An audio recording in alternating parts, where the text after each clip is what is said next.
what should have been a really easy process actually wasn't. And it all revolved around a baseball diamond.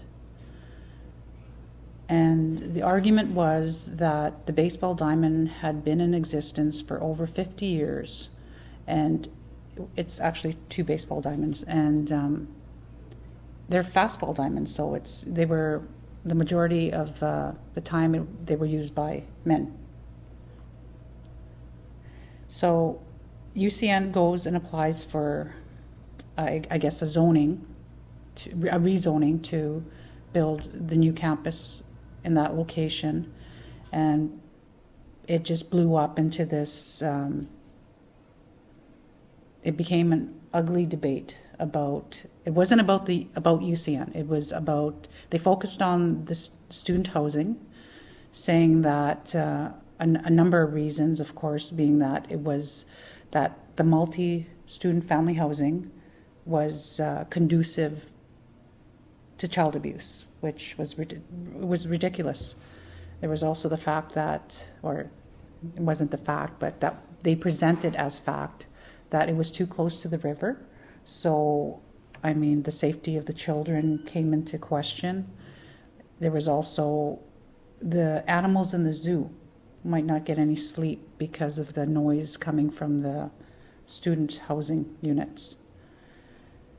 It created a divide within the community, and I, again, should just step back and note that we are in Thompson on Nishnawaysak Cree Nation territory, and we've always had the support of the Nishnawaysak Cree people to have the educational institution in the north for Northern and Aboriginal people.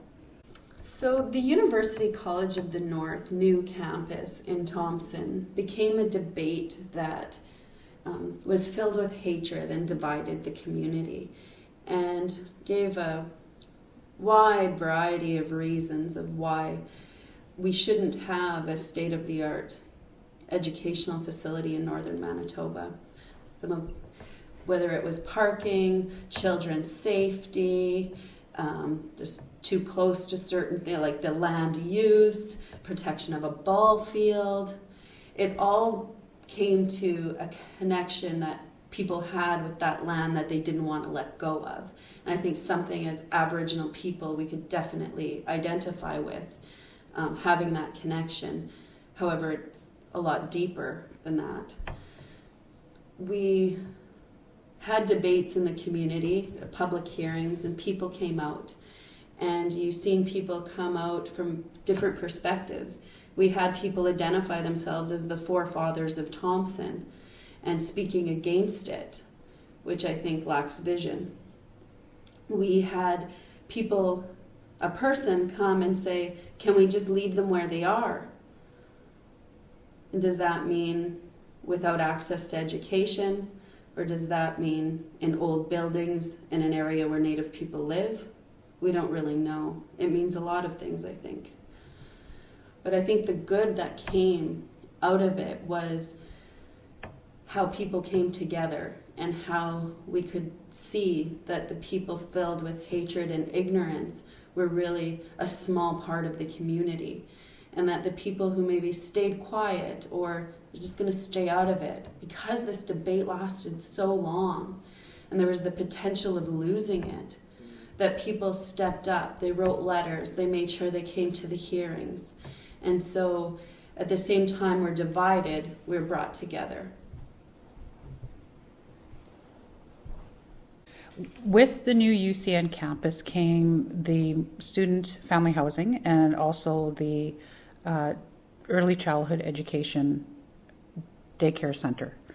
And with that came approximately 75 new childcare spots for students of UCN and for the community, of course, with priority going to UCN students.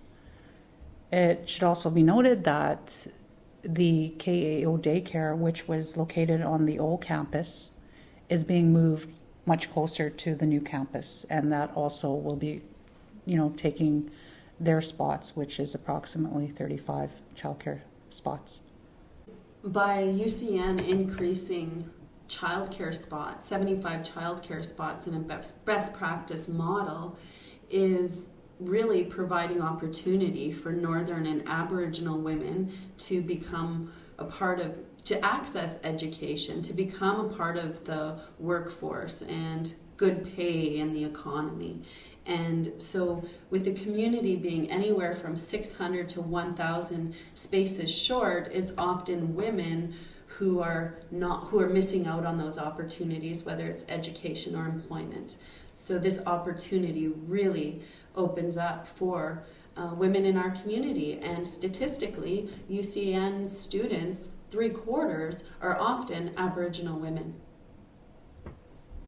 So with respect to the history of Thompson, it's really connected to at the time, INCO, the International Nickel Company of Canada. So when they came to that land, they pushed out the trappers and the families that lived in that area, developed the mine in an official agreement in 1956 with the local government district, the province, and INCO.